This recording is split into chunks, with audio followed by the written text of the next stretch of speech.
everybody, this is lecture 1. We're going to talk in this lecture about cultural anthropology and really what it is, what the key concepts are, what some of the sort of tools and methods are that cultural anthropologists use, and hopefully give you a better sense of what this discipline is, so that as we move across the semester, you know what that sort of fundamental set of ideas are and you can apply them throughout. Cultural anthropology is sometimes described as making the strange familiar and the familiar strange.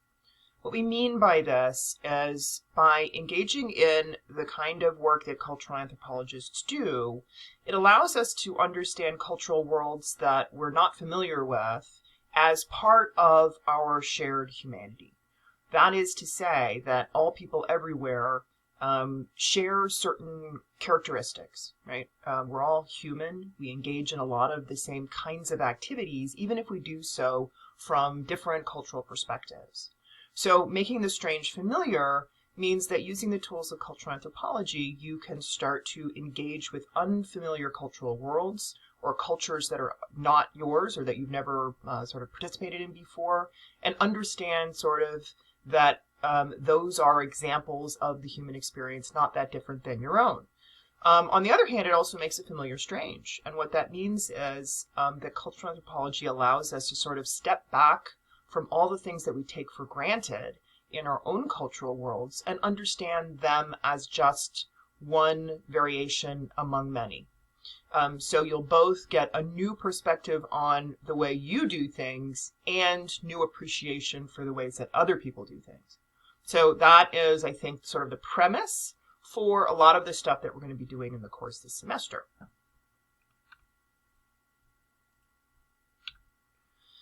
All right, before we dig too much further into cultural anthropology, I want to put this in the context of the broader field of anthropology. Anthropology is broader than just cultural anthropology. It's a field that actually includes 4 branches, or what are sometimes called subfields. And the idea with having these different sort of parts of the discipline is that each one takes a somewhat different approach to studying humans and what it means to be human. And that if you look at all those different approaches together, you get a much more well-rounded or holistic view of the human experience, okay? So let me just give you that sort of snapshot of what these 4 branches or subfields of anthropology are before we zoom in and focus on cultural anthropology, which is what this particular course is about, okay? So the overall sort of definition of what anthropology is that I'm going to use here is that it's the study of what it means to be human across space and over time. That's just a 1-sentence definition, so obviously we could go into much more detail and sort of debate all the terms I've used here, but I think it's a good sort of very condensed summary, right? So what it means to be human, but also looking cross-culturally at what it means to be human, that's the across space piece, right? Not only what it means to be human or how people live their lives, envision their worlds, you know, here in Chicago, but all over the world and also across time, right? So going way back in time in terms of thinking about human evolution, but also thinking historically, right? The ways that people lived their lives and ate and dressed and married and all those other things, even 50 years ago, 100 years ago, 200 years ago, obviously much different than right now. So the study of what it means to be human across space and over time. Then we've got our 4 sort of subfields or branches of anthropology that are all trying to contribute to understanding that, right, what it means to be human. Biological anthropology, as the name suggests, is interested in what it means to be human biologically. So, for example, studying human evolution, right? But also studying human biological variation, meaning not only sort of across time, but in the present. What are the sort of physical variations that we see across different populations of people? We know that people are not all identical to one another.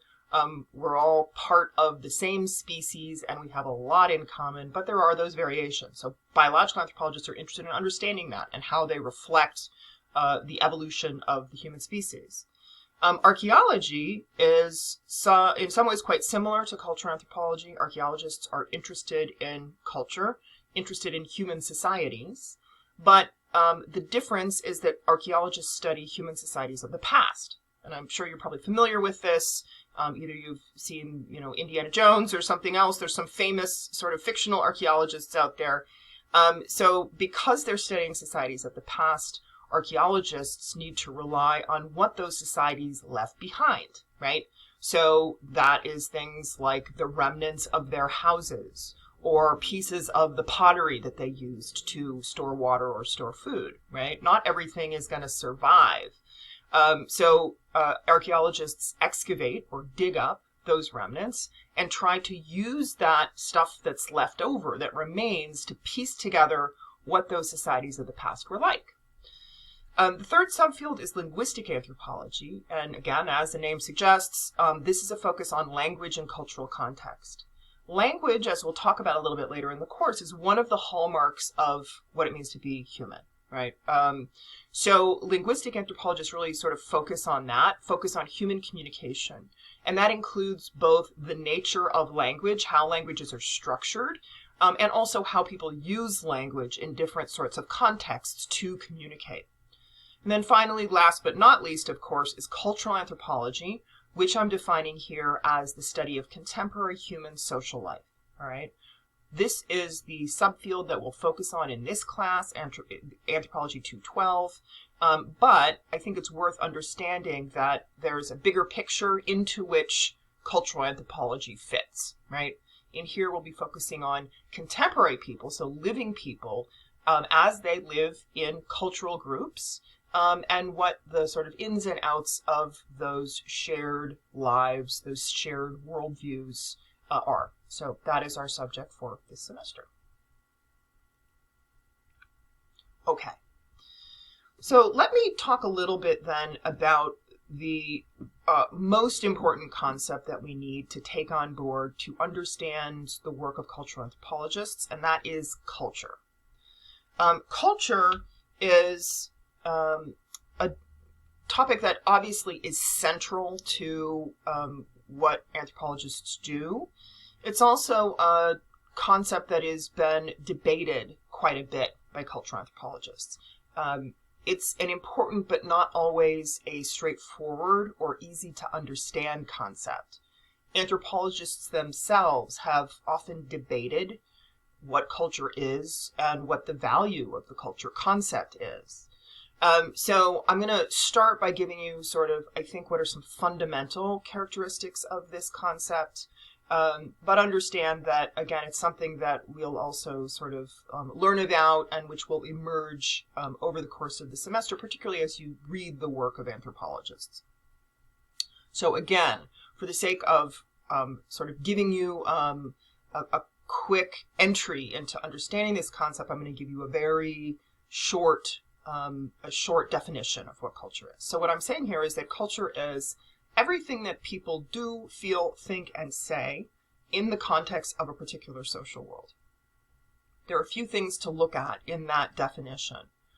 The first is that I'm saying that it's what people do, feel, think, and say, all right?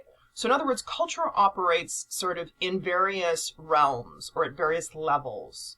So it's certainly observable things like what people do, right? How people greet one another, what kind of gestures they use, how far or close together they sit when they get on a bus. But it's also some more sort of internal or subjective things that are a little bit harder to observe, but are still really important, right? How people think about or conceptualize things, right? How people think that the world is organized. Do people think that there's a supernatural world or a world that is beyond and maybe invisible to humans here in this sort of everyday life? Those are sort of conceptual parts of what culture is that are also important, but often sort of live inside of people's heads to some extent, which again, we'll talk more about how anthropologists sort of access that information. It's also about how people express themselves, right? Or represent things through, as I say here, what they say, right? So that's not only about people's use of language per se, but it's also about sort of how articulating things out loud is one piece of culture, but it's not everything, right? I'm sure you've all had the experience of sort of thinking one thing and saying something different for all kinds of reasons. Well, that's part of, culture too, and it's certainly something cultural anthropologists need to deal with. So culture then I'm defining as everything people do, feel, think, and say in the context of a particular social world. So that's the second part that's really important to look at. So what I'm saying is culture is a universal, right? All humans are cultural beings, and all people are engaging in this thing called culture that has to do with both feeling and thinking things and doing and saying things. But it's also extraordinarily variable. So when we study culture, we're not just going to study culture in general. We're going to study culture as it manifests in a particular social world, right? So those things that people do, feel, think, and say are not the same everywhere, right? So this is a sort of key component of what anthropologists think about when we think about what culture is and when we try to understand culture in a particular place and time, all right? I put a couple of quotes on the slide as well, which I think do a good job of sort of encapsulating this idea that is embedded in the definition. So the first one is by an anthropologist named Reich. And he says, quote, "To be human is to be simultaneously the recipient of millions of years of culture and to be active as a creator of culture." What I want you to take from this is that culture is simultaneously something that has continuity and something that is passed from one generation to the next. So in other words, you don't, wake up in the morning and create culture anew.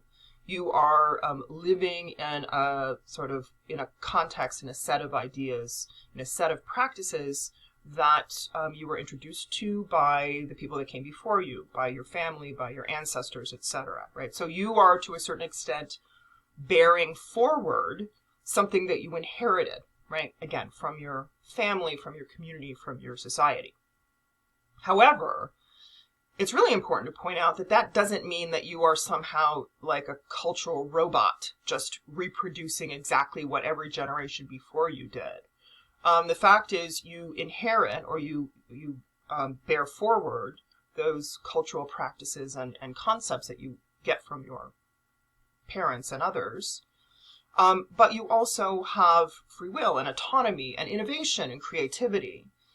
So you also change that culture as you bear it forward, right? People don't just reproduce culture in exactly the same form. People sometimes resist the cultural lessons they were taught by their parents and their grandparents. Or they come up with entirely new things, right? So culture is changing constantly before our eyes. It's always in flux, even as it also is something that ties us to the past and connects generations together. Another way of sort of articulating that is the quote I have on the bottom, which I somehow left the name off. The anthropologist who said this is named Spradley. And what he said is that cultural knowledge is not a list of rules, but, quote, a set of principles for map making and navigation. So again, same idea. Culture doesn't limit you or sort of put a straitjacket on you that you have to do things a certain way. It provides a sort of blueprint, right, or a set of guidelines.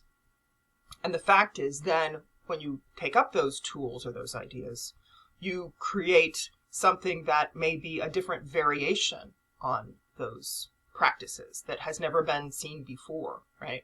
So you're not just following the map, right, as it's laid out, you're also making a map for future generations. So let me now break down more specifically some of the key qualities of this concept of culture that I've now defined. The first characteristic of culture I want to talk about is the fact that it's learned.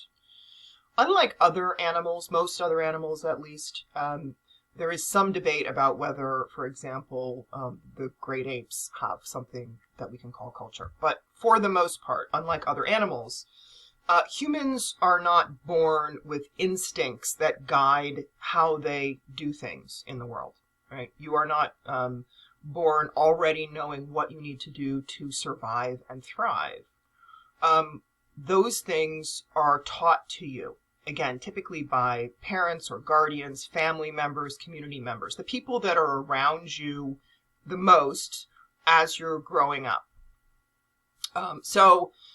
Again, we're unlike other kinds of creatures on this planet in the degree to which both as babies and children, we are dependent on our parents and other caretakers, and also on the degree to which those guidelines for living are passed from those older people to younger people. You don't know inherently how to do things, you are taught. So culture is learned. Culture is also shared. So by definition, we're talking about a social phenomenon. You're not a culture of one. It doesn't mean everybody, even in a particular society, is necessarily doing everything culturally the same. There are lots of what we might call subcultures, for example, in a place like the US. So not everybody loves football, right? Which is illustrated in this slide. But the idea of culture is that it's something shared, right? So it's something that's passed among people, both across generations, as we've been talking about, right? So from grandparents to parents to children, but also, laterally. So amongst peer groups, right? And others, right? So any of those social spaces where you engage with other people and establish ways of doing things, share ideas, etc., those are examples of engaging in the shared quality of culture. Culture is also constantly changing, right? So this, again, sort of leads back to what I started with, that you are both the bearer and the creator of culture. So culture does not stay the same over time, even as there is some kind of continuity across generations. Ways of doing things, ways of thinking about, different institutions, something like marriage, for example, what it means to be a married couple, who can or should marry. These are all the kinds of things that we see changing right before our eyes. So culture is something that ties us together over time, but it's also something constantly in flux, constantly changing. Culture also includes universals. What I mean by this is that we can see that even as we look cross-culturally, right, across very different societies, there are certain things that everybody does, or at least most people do. And for example, this slide is a picture of a family, right? This happens to be a family composed of a man and his several wives and their children, right? So marriage is an example of what we might call a cultural universal, in the sense that pretty much all societies have some version of marriage. I will say that one of the things I'm having you read later this semester is an example of a society where people do not marry, just to sort of push against that idea that it's universal. But that's fairly rare, right? So marriage is an institution that we find quite consistently across societies, right? So there is, again, something sort of similar. There's something shared about how, just as people, as humans, we think about the world and we do things. But then, that said, of course, the ways that people marry and how people think about what a marriage is are radically different, right? Both in terms of number of partners involved and all kinds of other things, okay? So there is something universal, and then it becomes quite fascinating for a cultural anthropologist to look at an institution that we see pretty much everywhere, right? So there's something in common there, but then to look at, well, how does it vary? Again, over time and across space. Culture is also integrated. What I mean by this is that although for the sake of studying it, we do tend to divide culture up into categories. I mean, even in a course like this, for example, we're going to spend sort of one unit talking about the economy, one unit talking about politics, one unit talking about health, one unit talking about art. One of the things we need to keep in mind, though, is that that can be useful as a device for studying something and understanding something. But in practice, all those different aspects of culture and of human social life are all mixed together. They're all integrated, right? The image I put on the slide, which is a poster created by an artist named Shepard Fairey, I put it up because I thought it's as equally a good example of politics and of art, right? It would be hard to figure out which category to put it in. And I think that's an example that's a broader characteristic of culture. All those different aspects are integrated in our daily lives. We don't, say, well, on Monday, I'll, be economic. On Tuesday, I'll be political. On Wednesday, I'll be artistic. All of those elements of our lives and of our worldviews are intertwined. So culture is integrated. Culture is also symbolic. Probably the best example of the way in which culture is symbolic is our use of language. Language is a symbolic system, right? The exact way that language works is that we assign a particular sound, with a certain meaning. It's a somewhat arbitrary connection, right? The sound for that concept in one language is different than the sound in another language, right? So a symbol is something that stands for something else. It's basically a unit of meaning that can carry information. So language is a really good example of the ways that humans act in a symbolic way, but there are lots of others as well. So the image I have on the slide is of people making use of U.S. flags, right? A flag is absolutely a symbol. It carries with it all kinds of meanings about nationalism, about the sort of identity or status of a country. It can also be used in contrary ways, right? As a sign of protest, etc. So a fundamental characteristic of culture is that humans act symbolically. And we'll see a lot of this, particularly when we start talking about the anthropology of religion, right? Where there's lots of symbols being deployed. Culture also creates categories. This is sort of a fundamental aspect of what culture does. What people do with culture is to organize things into categories, for better and for worse. So the image I put on the slide here is of the census form. This is the last census form. And the part of the census that I'm representing here are the questions about race and ethnicity. Since the beginning of the census in the 19th century, there have always been questions about race and ethnicity, although they've always been slightly different each time the census comes out. You may know that the census is deployed every 10 years. So every 10 years we have, and we can look back historically at what these forms look like, which is kind of interesting to see, those categories change over time. So one of the things we might take from this is that there's always been this impulse to categorize people, right? To put people into groups. But the nature of those groups changes historically. And those categories can be used as weapons, as well as they can be used as ways to organize and to claim resources, for example. The categories are not necessarily bad or good, but the point here is that culture and people as enculturated beings tend to create and make use of categories, categorizing both elements of the world and other people. So again, culture creates categories. Culture is also used creatively. I mentioned at the beginning of the lecture that culture is always in flux. And one of the reasons that it's always in flux or always sort of changing over time is that people are creative about their use of it. The slide is a picture of people engaging in a sort of artistic form called capoeira, which is particularly found in Brazil.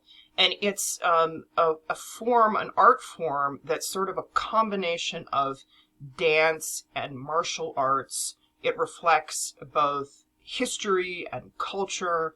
And it's one of those examples of how people sort of creatively engage with what they've experienced and turn one thing into something else, right? So that creative use of what we experience to sort of fashion new cultural forms that can both harken to the past and be something brand new, again, is a key characteristic of culture. Culture is also partly unconscious, which means that all these things I'm talking about, we do them without necessarily really thinking about it.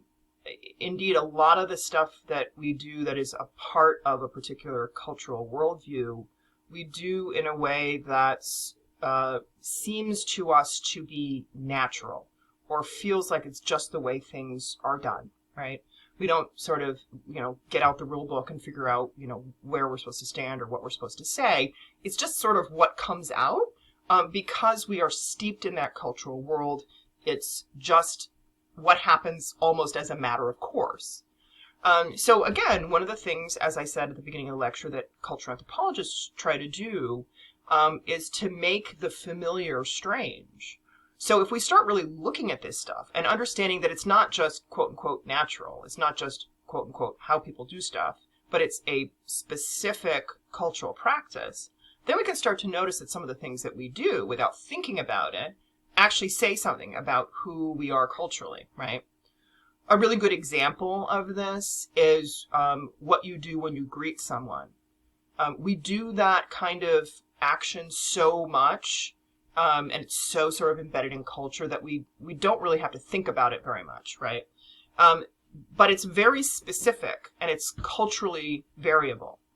If you've ever traveled somewhere else, you may have noticed that some of those really basic things feel super different, right? For example, how somebody greets you. Do they grab you by the hand? Do they kiss you? Do they hug you? When you speak with someone that you've just met, do they stand right up close to you or do they stand a little bit further away? All of those things are these sort of partly unconscious elements of culture. We often can't kind of say why, but if somebody stands closer or farther away from us than we're used to, it can feel kind of uncomfortable. And it's a little just hard to figure out exactly what's going on. There's just something that feels different, right? You don't necessarily, again, think about it, but you can feel that. That's the sort of partly unconscious, embedded nature of all those cultural practices that you're used to.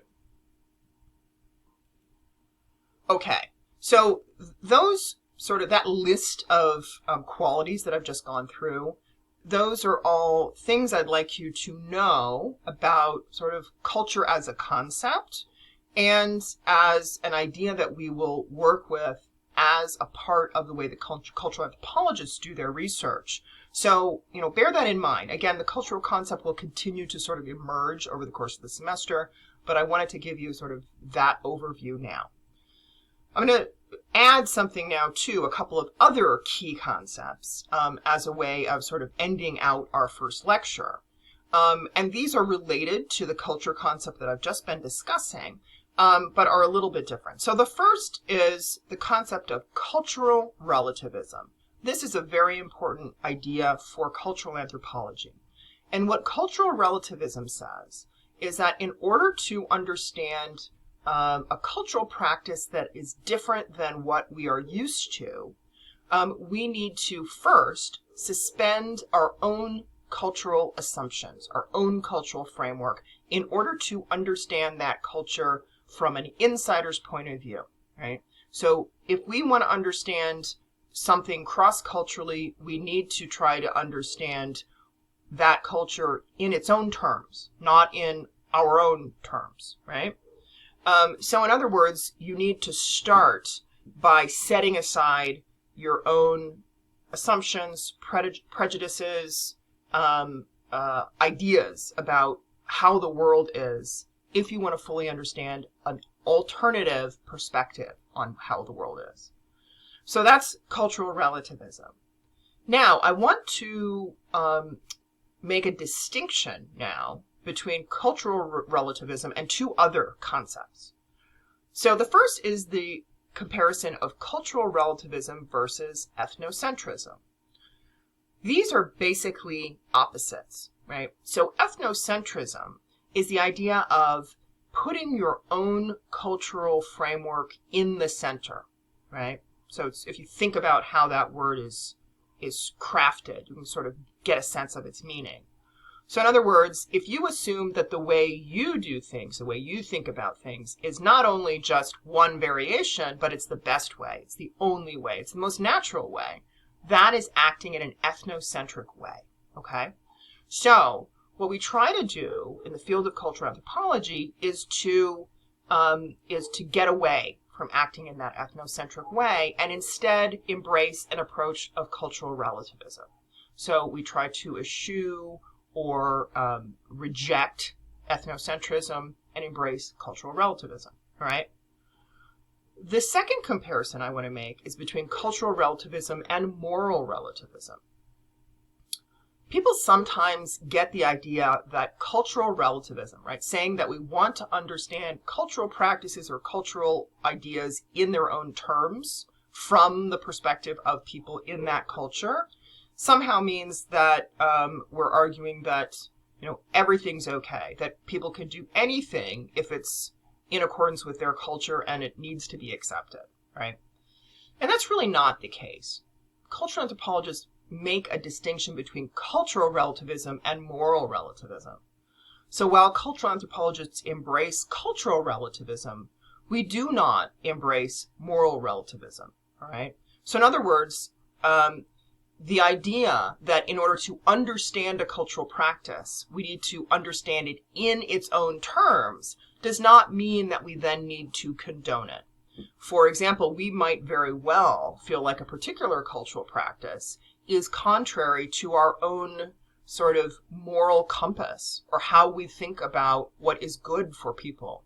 If you embrace the idea of a universal human rights, for example, that people are entitled to health, to well-being, to freedom from suffering, which I think many of us do, then you might very well think that certain things that are culturally condoned in some places are contrary to that, right?